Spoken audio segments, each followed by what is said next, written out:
Hi everyone, hope you're doing good. In this video, we are going to understand the structure of a workflow and an agent, and we are going to understand the differentiation between us.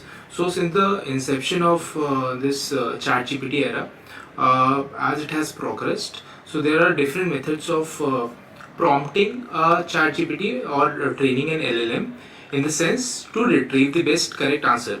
So, this has cluttered the space of building an agent, building a workflow, how we can change the workflow to achieve the desired results. And a lot of different things has emerged in this field within the past 2 years. So, Anthropic has come up with a very beautiful article wherein it has tried to declutter this cluttered space and help us understand what essentially is going on and what is an agent, what is a workflow, what's the basic differentiation between them, and what are the different kinds of workflows that we can adopt to achieve at that result, and in which case what better workflow can be used, or should we use agents or not. So this is a beautiful documentation that has been compiled by Anthropic for various methods of building effective agents. So this might include a workflow and the agents per se, as per the latest definition. So first of all, let us differentiate between workflow and agent. So what essentially is a workflow, and how is it different from an agent, and can we interchangeably use them? So how Anthropic has defined it is like they are of the opinion, or they are of the view that a workflow is basically some scaffolding that has been done in the large language model. So scaffolding can be in the sense of providing a guardrail to the LLM, to the large language model in the code itself, so that it functions in a certain way. So this can be prompt engineering, wherein you tell the chat gpt or Claude or whatever that you are an agent, you are a helpful assistant, and then prompt engineer your way towards making the large language model behave in a particular manner, right? But what is the definition of agent is that it will directly take in the use of a tool like it has been depicted over here and give the feedback. Now this feedback is independent of any kind of guardrail that has been put for the agent. It can be in any sort of way, but for the workflows it is predefined in the code itself. So what I'll try to do in this series is I'll try and go through particular examples of different workflows, and at the end different agents, and basically covering this entire article, which will help us understand at the end that in what situation which workflow can be taken, or which or how agents can be used, so that we can sort of be mindful in the future of in the future when we have to take a certain kind of work. So to proceed, let us first cover the first type of workflow, which is prompt chaining. Now prompt chaining has been defined by Anthropic as a workflow which decomposes a task into a sequence of steps where each LLM can process the output of the previous one. So basically this can be used for functions which can be defined in set stages, which are predefined stages, and the query goes from one stage to the other stage, and then finally it reaches an output which is a very refined output. So these can be used for, say, some kind of function wherein say writing a script for a movie. So initially what the LLM will do will draw the broad outlines of the particular genre. So first step can be given as select some kind of genre. Then based on that genre, it can be certain steps can be given to define it, and then in the third step these steps can be more refined or more elaborated in the sense that whole script of the movie emerges out of this particular prompt. So that way, in the fourth step, subsequently we can give some kind of plot twist to make it more interesting. So this can be one use case. Obviously it is far ahead to go there at this moment. So first of all, let us try with some kind of with an example which has been given by Anthropic itself, and we'll be using the workflow of Langraph to achieve it. So in this example we are going to go through the code, and understand that how is a prompt chain workflow built, and how do we achieve at that desired result through this prompt chaining of LLMs. So let's go. So coming to the code, we will try and understand how this prompt chaining is built. We'll understand what are the different states, or what are the different stages of prompt chaining for a particular task. Now in this example, we are going to ask the large language model to generate an initial joke, and then based on a certain condition we are going to test whether it is a good joke or a bad joke, and if it is a good joke, then the function will end, and if it is a bad joke, it will be refined to give a better result to the end user. So this is a whole prompt engineering graph of building this workflow. In fact, it is a very intuitive process. So when you are going to build a graph of a workflow, obviously first you are going to define the workflow, and then you will sort of build in the different nodes and connect them amongst themselves to build the workflow in a predefined manner, in the manner so that it performs your logical decisioning functions. So in the first step, or in the first part, we are going to define the state of the workflow.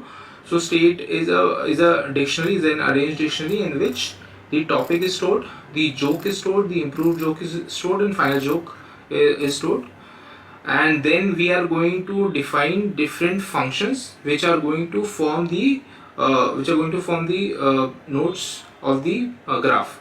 So so first of all, I'll show you in a graphical format how it looks. So this is our whole graph.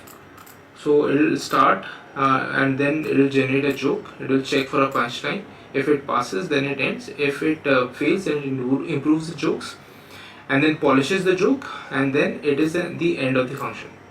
So this, we are going to define this graph. So first of all, we are going to store the states in different variables of topic, joke, improved joke, and final joke, and then we are going to define the nodes through different functions.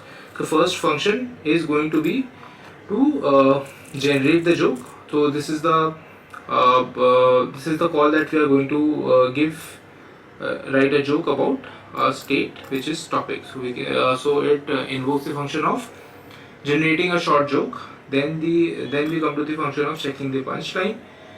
So how we are going to check if it is a good joke or a bad joke is if there is a question mark or an exclamation mark, then it will return fail, otherwise it will return pass. So if it passes, it is already a good joke, and then the user is given that joke, otherwise it improves the joke. Then second LLM call is given to improve the joke, and it tells the prompt as make this joke funnier by adding wordplay. And then the third call is for the final polish, wherein the prompt is given as add a surprising twist to this joke. So once if the joke is not good, it goes to the function of improving joke and polishing jokes. So this is how we define the nodes, and then we are going to actually build the workflow by connecting the nodes. So we have added different functions as node to the workflow. So the generate joke, improve joke, and polish joke is added to the nodes, and then we are connecting the edges to further build the workflow.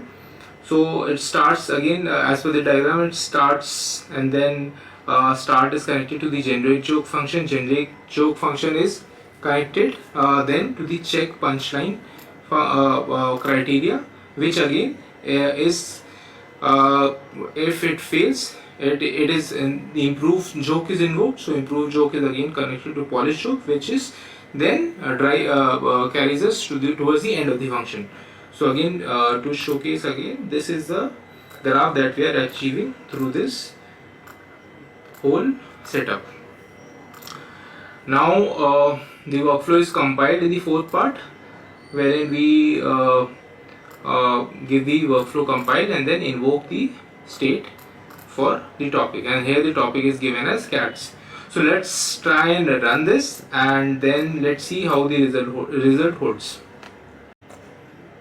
So I invoke this function by running the by running the file, and let's see how the result comes.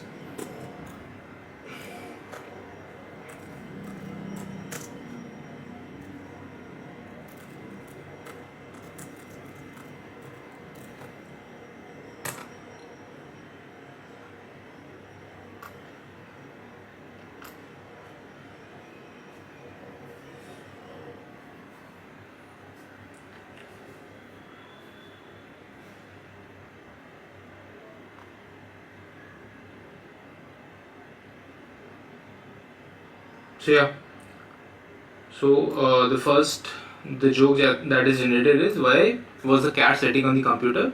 Because it wanted to keep an eye on the mouse.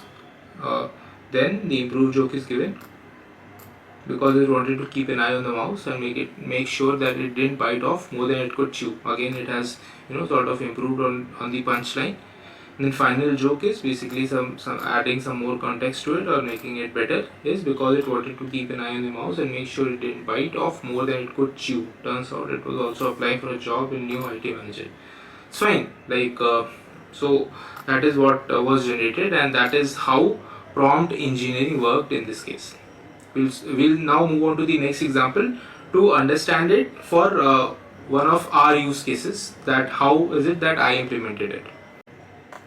So I thought of an example wherein we could use prompt chaining for improving the resume against a particular job description. Now this is a simple workflow wherein first of all we are going to check the pointers from my resume against a particular job description and generate an ATS score based on that.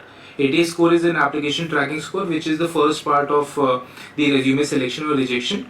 So if the ATS scores comes above 80, then we are going to pass it as a it's a decent resume. Otherwise, we are going to suggest some kind of changes through the large language model based on the job description in the resume. Now this can be this is the part that we are going to take in the code. This can definitely be refined further, wherein the language of the resume is changed as per the large language model suggestion, wherein it can incorporate certain keywords or certain skills in the resume which you can take and copy paste.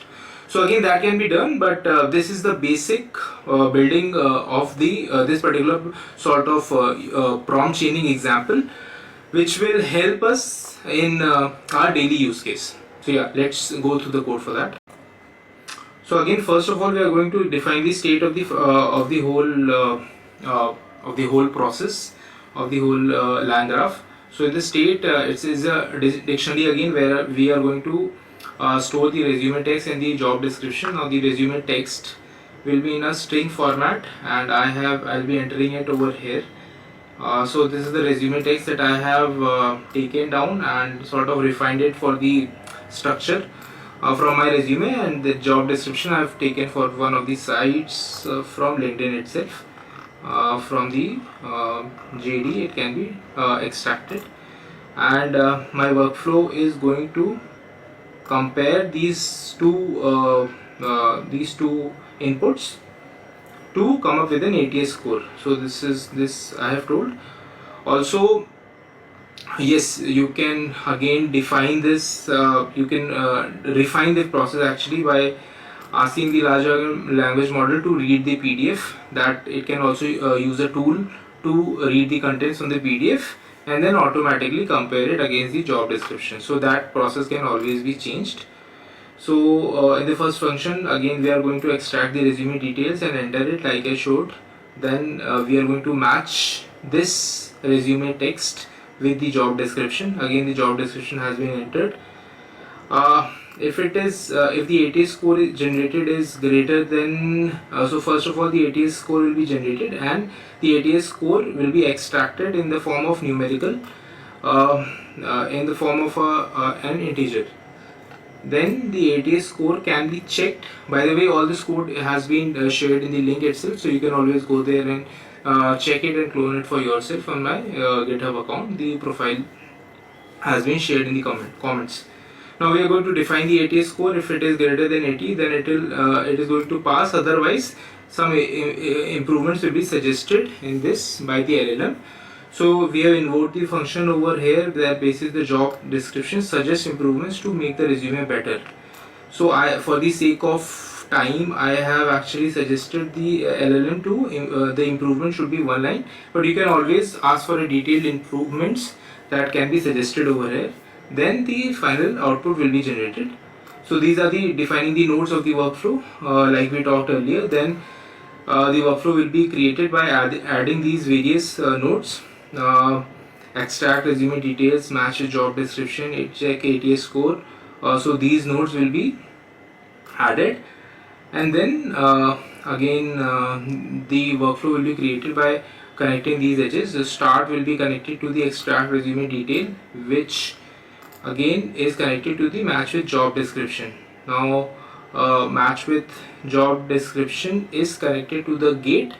If it is passes, then it suggests improvements. If it fails, then the improvements will be suggested. If it passes, I think no improvement will be suggested. Then we'll input the data, wherein the resume text and job description will be input, and then the workflow will be invoked. So this is the complete code of it. I'll now check the result, and let's see what the output of this is. So we are going to check it over here. We are going to run this Python file.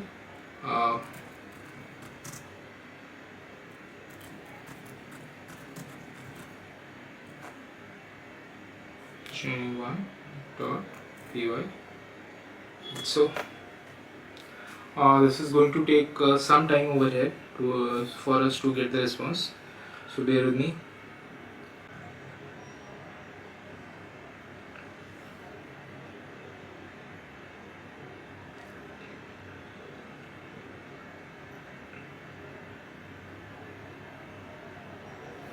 So yeah, for the content from my resume and the job description, I am getting the particular ATS score as 60, and suggested improvements are given that emphasize on your experience with enterprise platforms and data integration products to align with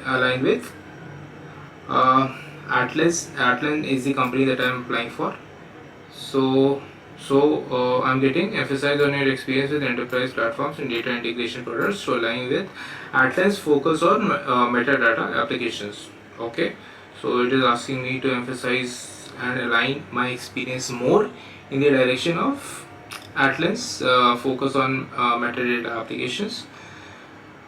So yeah, this is how I can use prompt chaining for giving prompts to my large language model and building a workflow, a prompt chaining workflow, and this was the example that was used. Thanks for joining in today. So in the next video, I'm going to cover the next type of workflow example. So yeah, stay tuned, and this is my first video. If you've been here till now, what is my goal with this channel is to build my way into understanding different concepts of the evolving AI technology, and yeah, hope I'll be there with you. So yeah, goodbye, and subscribe, share, and like my video. Thank you.